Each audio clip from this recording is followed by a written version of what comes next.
টালিরঘর থেকে ডাক্তারি প্রবেশিকা পরীক্ষায় সাফল্য স্নেহার। সর্বভারতীয় ডাক্তারি প্রবেশিকা পরীক্ষায় সাফল্য পেল কৃষ্ণচন্দ্রপুরের স্নেহা নাটুয়া। প্রবল পারিবারিক আর্থিক সংকটের মধ্যেও কোচিং ছাড়া বাড়িতে পড়েই এই সাফল্য এসেছে তার। 2024 সালের সর্বভারতীয় ডাক্তারি প্রবেশিকা পরীক্ষায় 720 নম্বরের মধ্যে 632 নম্বর পেয়েছে সে। অত্যন্ত দরিদ্র পরিবারের মেধাবী এই ছাত্রীটি দিনের পর দিন কঠোর পরিশ্রম করেই সাফল্য পেয়েছে। স্নেহার বাবা শেখর নাটুয়া এবং মা স্বপ্না নাটুয়া সবসময় তার পাশে থেকেছে। স্নেহার পড়াশোনা চালিয়ে যাওয়ার জন্য স্থানীয় স্বেচ্ছাসেবী সংগঠন এবং বেশ কিছু ব্যক্তি সাহায্যের হাত বাড়িয়ে দিয়েছিল। ভালো পড়াশোনার পাশাপাশি নিয়মিত সঙ্গীত চর্চা করে থাকে সে। ছোট থেকেই মেধাবী ছাত্রী ছিল স্নেহা। ছোট থেকেই স্বপ্ন দেখত ডাক্তার হবার। সেই স্বপ্নে বাধা হয়ে দাঁড়ায় পারিবারিক আর্থিক পরিস্থিতি।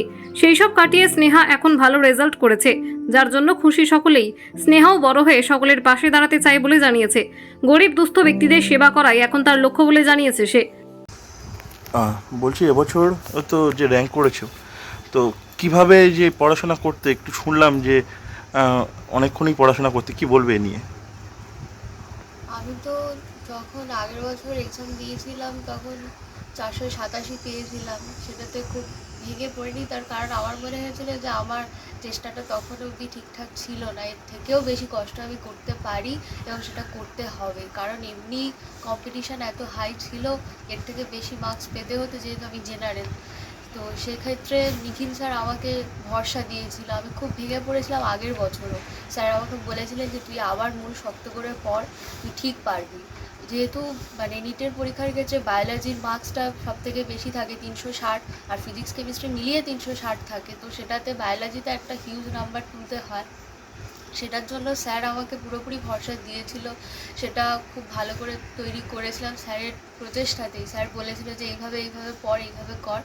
আর স্যার পিডব্লিউতে ভর্তি হওয়ার জন্যও বলেছিল, সেজন্য। পিডব্লিউটা কি অনলাইন কোর্স একটা নাকি? হ্যাঁ, একটা অনলাইন প্ল্যাটফর্ম। ওখানে খুব কম টাকাতেই ওরা সারা বছরে ক্লাস করায়। আমি আগের বছর ভর্তি হয়েছিলাম। মানে কোনো কোচিং সেন্টারে সেই অর্থে যাওয়া হয়নি? না, কোচিং সেন্টার নয় ওটা, মানে সারা বছরে 4,600 টাকা এরকম নিয়ে ওরা পড়ায় সমস্ত, মানে যা কোশ্চেন করানো বা স্যারেরা ভিডিও লেকচার এরকমভাবে পড়ায়। তো আমার যেহেতু ফিজিক্স কেমিস্ট্রিটা একটু দুর্বল ছিল, সেজন্য ওই ফিজিক্সওয়ালা থেকে ওই ফিজিক্স কেমিস্ট্রিটা পড়েছিলাম। আর বায়োলজিটা বিশেষ করে আমার নিখিল স্যার, বাড়ির পাশেই স্যার, আমাকে প্রচুর সাহায্য করেছিল। স্যার আমাকে মেন্টালি প্রচুর সাপোর্ট করতো যে তুই পড়, তুই ভেঙে পড়িস না। তো সেটা করেছিলাম। প্রায় স্যার বলতো যে 14, 17, 15 ঘন্টা ধরে পড়তে হবে। পড়াশোনার সাথেই প্রায় সারাদিন যুক্ত থাকতে হবে অন্তত। যেদিন হয়তো খুব শরীর খারাপ লাগছে সেদিন হয়তো অতটা করা সম্ভব হতো না, কিন্তু আমি প্রায় চেষ্টা করতাম সবসময় যাতে পড়াশোনার ভিতরে থাকার। বন্ধুবান্ধবদের মধ্যে ডিসকাস করতাম পড়াশোনা নিয়ে যখন ভালো লাগতো না একান্ত একার নিজে নিজে পড়াশোনা করতে। তো সেগুলো করেছি। সেটার পরে দেখলাম যে মোটামুটি পরীক্ষা দিয়ে আসার পর 632 নম্বর আসছে। এই নাম্বারে এমনি প্রতি বছর কলকাতার মধ্যে খুব ভালোভাবেই চান্স হয়ে যায়, কিন্তু এবছরের যা কাট অফ মার্কস দেখছি বা র্যাঙ্ক মানে নাম্বারের সাথে র্যাঙ্কের কোনো তফাৎ, মানে পুরো এদিক ওদিক হয়ে গেছে। পুরো 20,000 র্যাঙ্কের এদিক ওদিক হয়ে গেছে। যেখানে 632 নাম্বারে হয়তো 21,000 র্যাঙ্ক আসে, সেখানে আমার এবছর র্যাঙ্ক এসে 45,666। মানে প্রায় 20 থেকে 22-23 হাজারের র্যাঙ্কের পুরো এদিক ওদিক নাম্বারের সাথে, যেটা একেবারেই মানে কখনো হয়নি এই গত 4-5-6 বছরে, এরকম তো কখনোই হয়নি।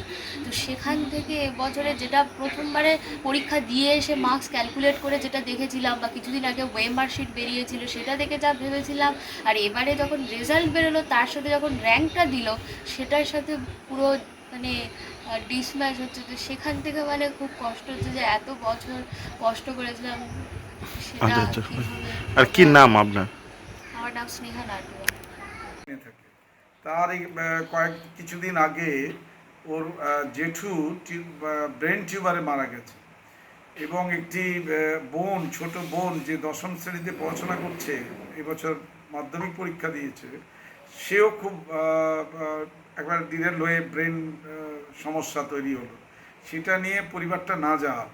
এই অবস্থার মধ্যে এই ছাত্রীটি যে অসাধারণ রেজাল্ট করলো, 632, একটা কোনো সেভাবে কোচিং টোচিং কোথাও পায়নি, পড়াশোনা নিজের থেকে করেছে। আমরা কিছু বই, কিছু স্বেচ্ছাসেবী সংগঠন, ব্যক্তি, প্রতিষ্ঠান, এরা কিছু সাহায্য করেছে, কিছু টিচার ওর পাশে দাঁড়িয়েছে।